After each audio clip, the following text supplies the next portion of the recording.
14장 24절 한 절 말씀 함께 합독하시도록 하겠습니다. 14장 24절 같이 읽겠습니다. 시작. 왕이 이르되 그를 그의 집으로 물러가게 하여 내 얼굴을 볼 수 없게 하라 하매 압살롬이 자기 집으로 돌아가고 왕의 얼굴을 보지 못하니라. 아멘. 할렐루야. 우리 앞뒤적으로 한 번씩 더 보시면서 인사하시죠. 사랑합니다. 축복합니다. 잘 보셨습니다.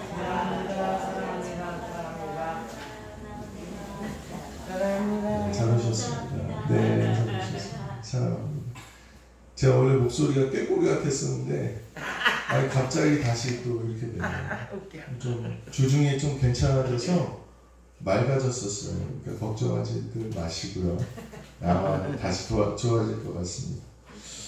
오늘 말씀 사무엘하 22장 24절의 말씀을 가지고 따라서 해보시고 회개가 빠졌네. 회개가 빠졌네. 회개가 빠졌네. 회개가 빠졌네. 그렇게 읽으시면 안 돼요. 회개가 빠졌네. 이렇게 한번 해보시죠. 시작. 회개가 빠졌네. 이 제목으로 우리 함께 말씀을 나누도록 하겠습니다. 참 중요한 것들이 있습니다. 그 몇 가지 중요한 것들은 꼭 빠져서는 안 되는 것들입니다. 제가 예전에도 한번 말씀드렸지만 수련목 시험을 봤는데 2번이나 떨어졌어요. 내가 떨어질 리가 없는데 왜 떨어졌을까? 공부를 참 열심히 했는데 전에도 제가 한 번에 붙었던 시험인데 이제 그때 하다가 제가 중간에 그만두고 다시 이제 수험목 시험을 보는데 2번이나 떨어진 거예요. 너무 답답한 거예요. 왜 떨어졌을까?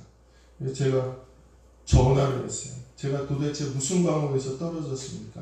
본부에다 전화를 했더니 한국 감리교의 역사라는 과목에서 떨어진 거예요. 한국 감리교의 역사. 잘 들어보세요. 한국 감리교의 역사예요. 그래서 집에 돌아가서 이제 왜 떨어졌을까 하고 책을 유심히 딱 살펴보다가 제목을 딱 봤어요. 제목이 뭐라고 써져 있을까요?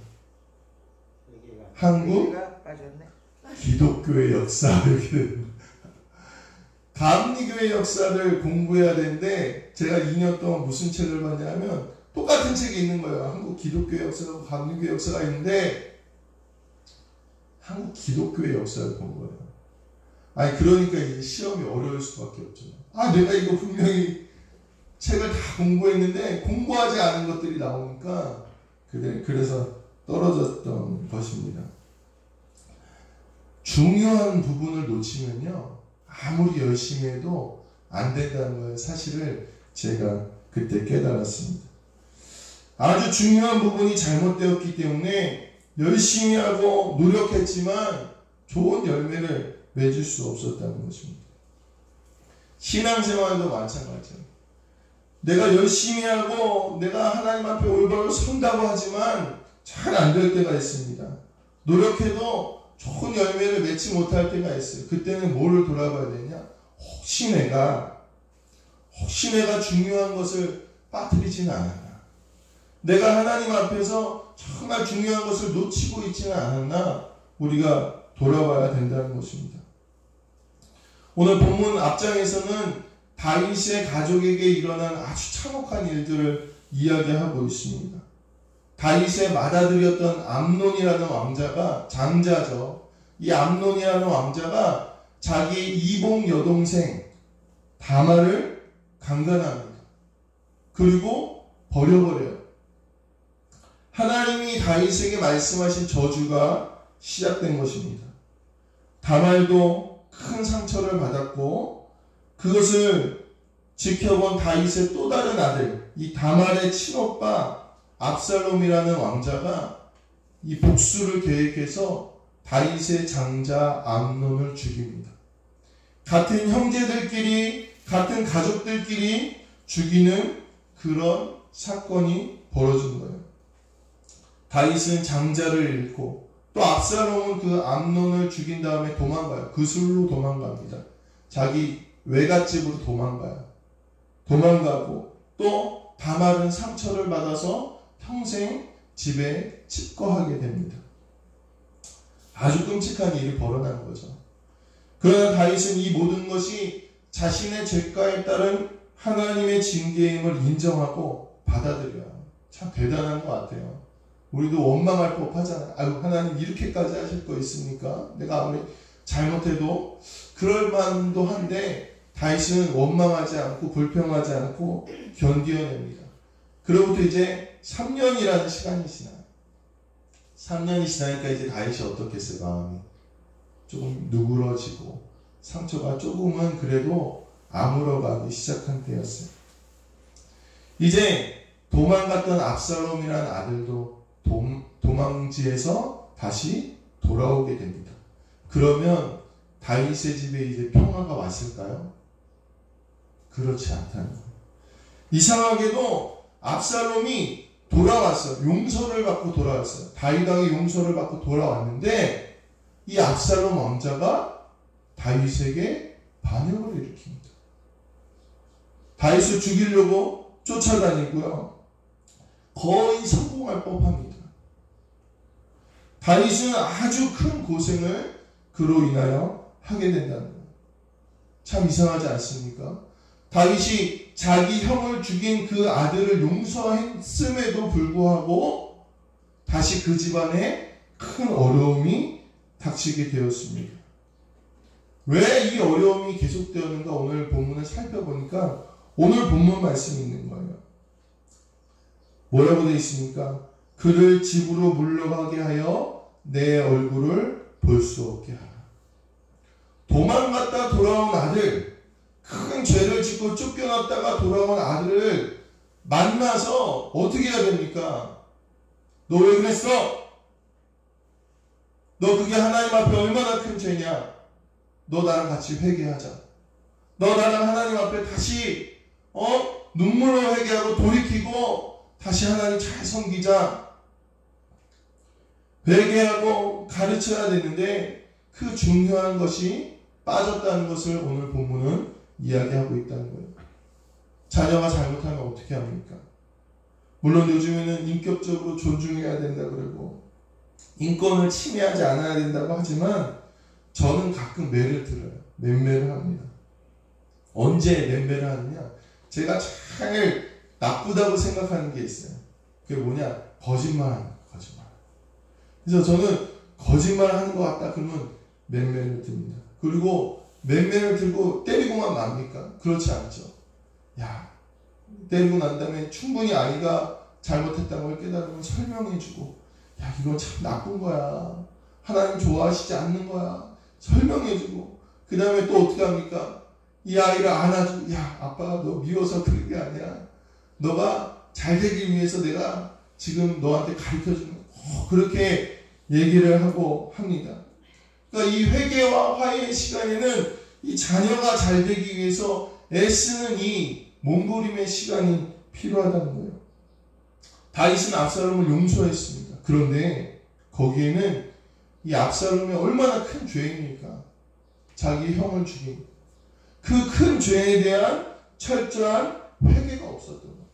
마음 야단치고 무릎을 꿇리고 죄의 무서움을 알려주었어야 되는데, 그래서 압살롬이 하나님 앞에서 함께 기도하며 하나님이 기뻐하시는 삶을 살아가도록 가르쳐 주었어야 되는데, 정작 본인은 자기 자신을 하나님 앞에 그렇게 회개할 줄 알았으면서도 이 압살롬에게는 그것을 가르치지 못했고, 결국 그것이 압살롬이 반역을 일으키고 망하게 하는 원인이 되었다는 것입니다.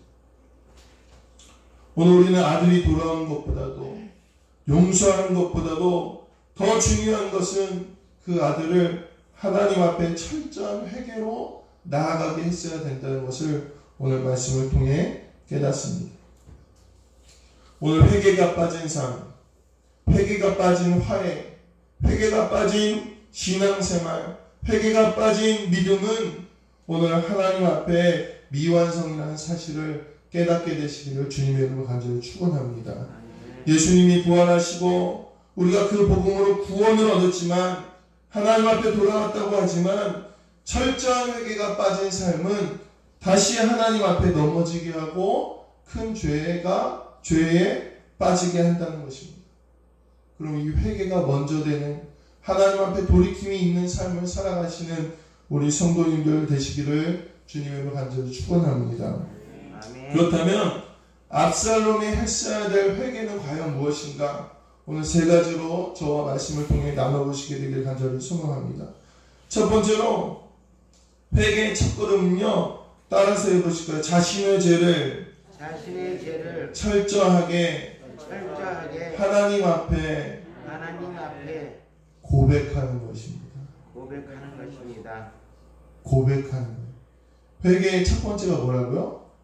고백하는. 예전에 저희 나라 1907년도에 평양 대부흥 운동이라는 그런 역사적인 사건이 있었습니다. 아마 아실지도 모르겠습니다. 우리나라 전체 다 보면 다 교회잖아요. 그렇죠? 참 신기한 게 저 산골짜기 가도 밤에 이렇게 운전하고 가면 저 산골짜기에도 어딘가는 빨간색 십자가가 있어요. 참 대단한 것 같아요. 근데 이 우리나라가 이렇게 기독교로 부흥할 때 가장 큰 영향을 끼쳤던 게 바로 이 1907년도에 평양 대부흥 운동이라는 거예요. 이 부흥 운동의 아주 절정, 핵심은요, 한 장로님의 회개로부터 시작됩니다. 이제 평양에서 사경회를 했는데 며칠 동안 이렇게 하다가 마지막 날쯤 되어서 새벽 2시까지 이제 교인들이 기도하고 있었어요. 새벽 2시까지. 대단한 거예요. 새벽 2시까지. 저도 예전에 학생 때 수련회 하면 저희 교회가 뜨거웠던 교회여가지고 2시까지 이렇게 했는데 약간 비몽사몽해요. 2시까지 기도하면.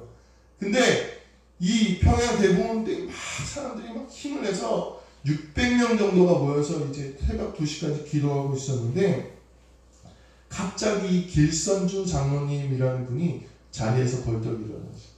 기도하다가. 그래서 고백하기 시작하는데 이런 고백인 거예요. 내가 1년 전에 내 가장 친한 친구가 세상을 떠났는데 그 친구가 나한테 가족들을 잘 건사해달라고 100달러, 그 당시에 100달러면 엄청나게 큰 돈이거든요. 100달러를 맡겼다는 거예요. 그런데 자기가 그걸 횡령했다는 거예요. 대단한 거 아닙니까? 그동안 자기를 명망 있는 장로로 알고 사회적 지위가 있고 예수님 잘 믿는다고 사람들이 칭찬해서 장로로 세웠는데 그 자리에서 일어나서 자기 죄를 고백한다는 게 얼마나 부끄럽고 어려운 일입니까? 그 장로님이 일어나서 울면서 그렇게 회개를 한 거예요. 그랬더니 저쪽 편에서 어떤 여성이 일어나서 나는 내 아이가 어렸을 때 내가 아이를 죽였다고 고백한 거예요. 또 저쪽 편에서 일어나서 아주 신실하게 신앙생활을 했던 집사님이 나는 집에 가면 내 아내를 때리는 사람입니다. 이렇게 고백한 거예요. 선교사의 돈을 훔친 녀석, 각 자리에서 일어나서 자기의 죄를 고백하기 시작한 거예요. 그래서 그때 회개를 목격하는 사람의 말을 빌리자면 그때 상황은 마치 감옥의 지붕을 여는 것과 같았다. 이렇게 표현합니다. 마치 감옥의 지붕을 여는 것과 같았다. 살인과 강간 등 상상할 수 없는 엄청난 죄들이 그때 고백되었다. 이렇게 기록하고 있습니다. 그때 그 고백과 회개를 통해서 평양 시내가 발칵 뒤집혔고 한국 교회에 엄청난 회개와 부흥이 시작되었다는 것입니다. 남들이 절대 알지 못할 만한 그런 죄들을 고백한다는 것, 하나님 앞에 말한다는 것이 얼마나 어려운 일이었겠습니까? 그러나 그들은 자신의 죄가 처벌받을 수 있는 상황에도 불구하고 고백했다는 것. 부끄럽고 책임을 져야 될 일이 발생하지만 하나님과 사람 앞에서 죄를 고백했고 이것이 거듭남의 시작이 되었다는 것입니다. 압살롬은 도망갔다 돌아왔지만 그 이후에는 자신의 죄에 대한 고백이 전혀 나오지 않습니다. 더 이상 거론되지 않습니다. 다시 자신을 용서해준 다윗에 대한 아무런 감사도 없습니다. 그러니 그가 오히려 아버지에게 칼을 겨누고 죽이려고 하게 된다는 것입니다. 죄를 깨닫지 못하니 반역을 꿈꾸게 되고 결국에는 그 압살롬은 죽게 됩니다. 진정한 회개, 돌이킴이 없으면 감사도 없고 결국은 망하게 된다는 것입니다. 사랑하는 성도 여러분, 오늘 우리의 변화의 시작, 거듭남의 시작은 하나님 앞에 우리의 연약함을 고백하는 것으로부터 시작됩니다. 예수님을 만난 모든 이들이 한결같이 고백합니다. 주여, 이 죄인을 떠나주옵소서. 주님, 내가 남의 것을 토색했습니다. 내가 남의 것을 빼앗았습니다. 주님, 나를 떠나주세요.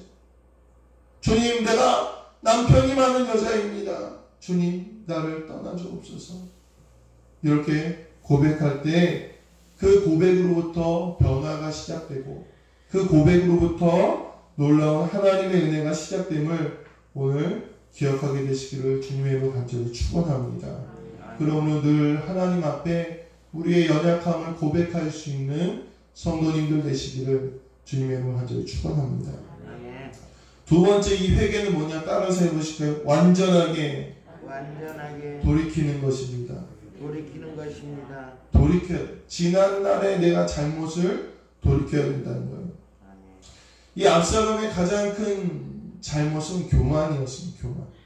어떤 교만이냐? 자기가 하나님이 된 거예요. 자기 형의 암논이 죄를 지었지만 그것을 하나님께 맡기지 못하고 자기가 재판관이 되어서 암논을 죽이는 거예요.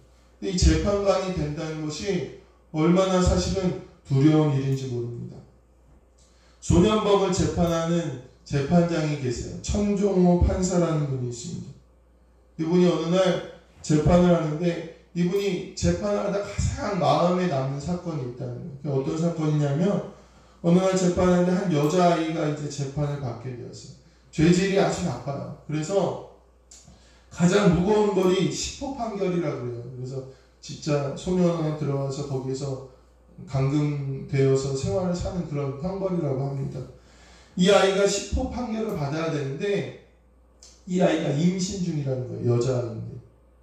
그래서 이 여자아이가 임신 중이기 때문에 10호 판결을 받게 되면 감옥에 들어가서 아기를 낳아야 되는 상황입니다.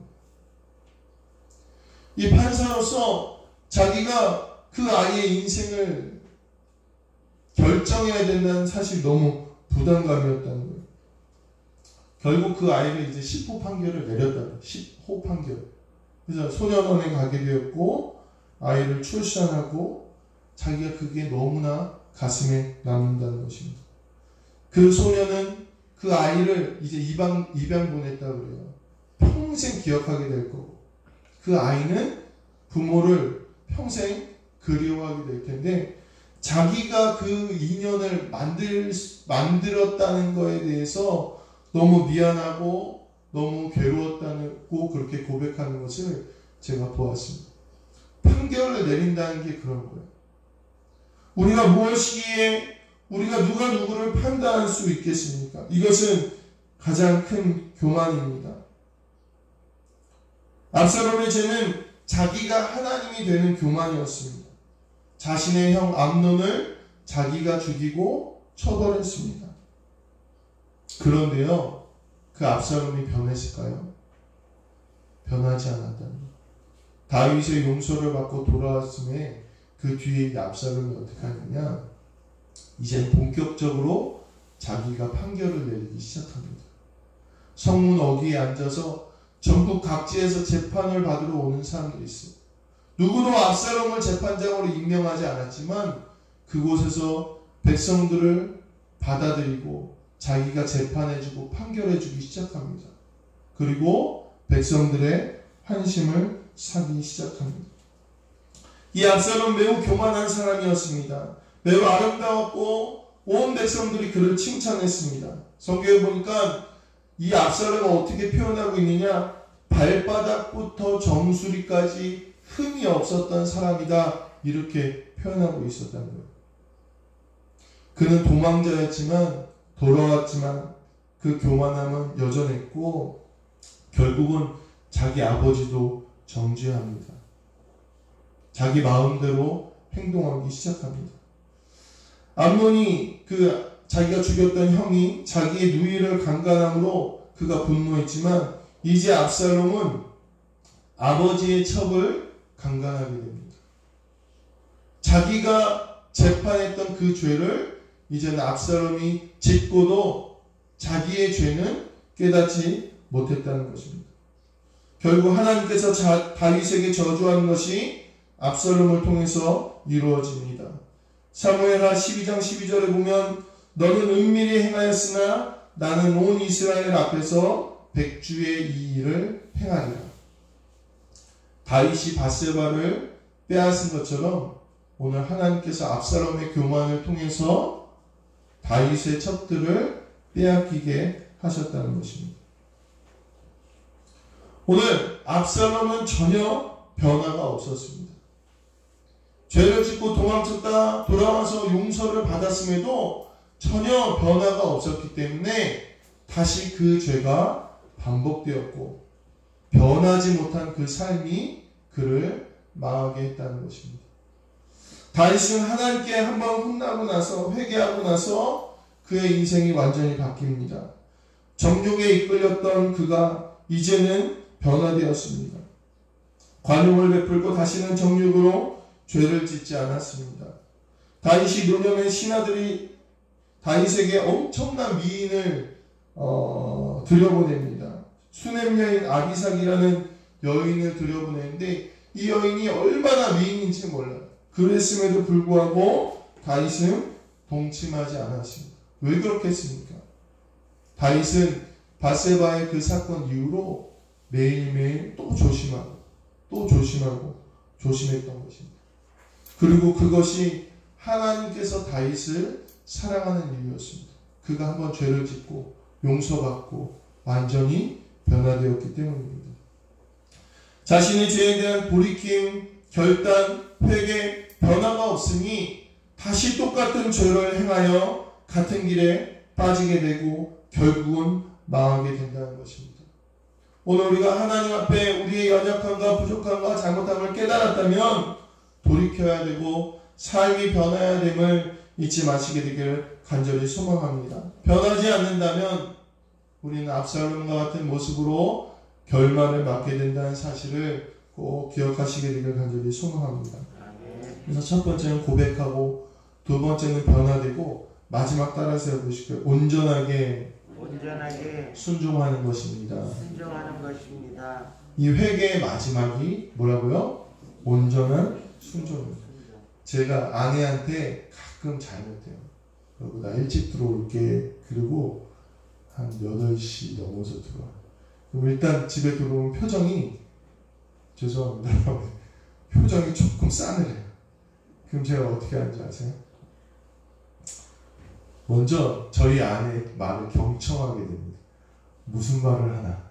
여보 이거에는 빨리 가서 해요. 저거에는 시키지 않아도 하게 됩니다. 무슨 말씀을 하실까 이렇게 하면서 제가 잘못한 게 있으니까 어떻게 해요? 경청하게 된다는 거죠. 또 시키지 않아도요. 제가 다 하게 돼요. 평소에는 이제 청소도 잘 안 해요. 청소도 안 하고 설거지도 잘 안 하는데 아이들 시키기도 좀 싫어하는데 제가 잘못하면 어떻게 할까요? 시키지 않아도 눈치 보면서 다 하게 됩니다. 큰 잘못을 하면 할수록 큰 실수를 하면 할수록 제가 열심히 아내의 말을 잘 듣고 하려고 노력을 합니다. 때로는 저희 아내가 제게 부당한 부탁을 할 때도 있어요. 그건 좀 아닌데 라는 부탁을 할 때도 있어요. 그래도 제가 잘못한 게 있으면 어떻게 할까요? 하게 돼요. 왜냐하면 미안한 마음이 있기 때문입니다. 오늘 우리 회개와 돌이킴의 맨 마지막은 무엇이냐? 주님의 말씀에 온전히 순종하는 것입니다. 주님이 무슨 말씀을 하실까? 경청하게 되는 것입니다. 주님이 무엇을 원하실까? 고민하게 되는 것입니다. 철저하게 순종하게 되는 것입니다. 베드로는 예수님을 3번 부인한 후에 주님이 가라 하시는 곳은 어디든지 가게 되었습니다. 사도 바울은 자신의 모든 것을 배설물로 여기고 복음을 전파하기 위하여 전도 여행을 떠납니다. 이것이 그들의 회개의 열매의 온전한 모습이었다는 것입니다. 내 의지가 있고 내 생각이 있지만 나를 용서하신 주님에 감사하여 순종하는 것, 이것이 온전히 회개하는 사람의 모습임을 깨닫게 되시고 오늘 고백하시고 변화되시고 온전히 예수님께 순종하시는 우리 모든 성도님들 되시기를 주님의 이름으로 간절히 축원합니다. 말씀을 마무리하려고 합니다. 이 온전한 회개가 오늘 우리를 더 깊은 은혜의 삶으로 이끌어갑니다. 아이들에게 사과하는 것이 가장 중요한 것이라고 가르쳐서 아이들이 사과를 합니다. 사과를 참 잘해요. 그래서 무슨 일만 있으면 누나 미안 이렇게 해요. 저희 둘째가 사과의 그런 전문가예요. 사과를 참 잘해요. 그런데요, 조금 지나니까 어떻게 사과하는지 아세요? 미안하다니까 이러기 시작하는 거예요. 누나 미안 이렇게 했다가 미안하다니까 이러기 시작했어요. 그리고 또 조금 지나면 어떻게 사과하는지 아세요? 미안하다고 했잖아. 미안하다고 이렇게 사과를 하더라고요. 이게 어떻게 사과가 될 수 있었겠습니까? 다윗이 압살롬을 사랑했다면 그를 더욱더 회개하게 했고 더욱더 돌이키게 했어야 됩니다. 너무나 아쉽고 다윗에게 있어서도 인생의 큰 실수가 되었습니다. 마음에 깊은 뉘우침도 없고 변화도 없고 순종도 없는 회개가 하나님 앞에 아무 의미도 없다는 것을 우리도 깨달아야 됩니다. 오늘 우리의 회개는 어떻습니까? 마치 요단이가 회개하듯이 사과하듯이 하나님 죄송해요. 하나님 죄송하다니까요. 하나님 죄송하다고요. 이렇게 우리가 하나님 앞에 서 있지는 않습니까? 오늘 하나님 기뻐하시지 않는 모습, 우리의 연약한 모습을 온전히 하나님께 돌이키게 되시길 간절히 소망합니다. 온전한 회개로 돌이킨 이들은 하나님의 깊은 은혜를 깨닫습니다. 다윗의 삶이 그랬습니다.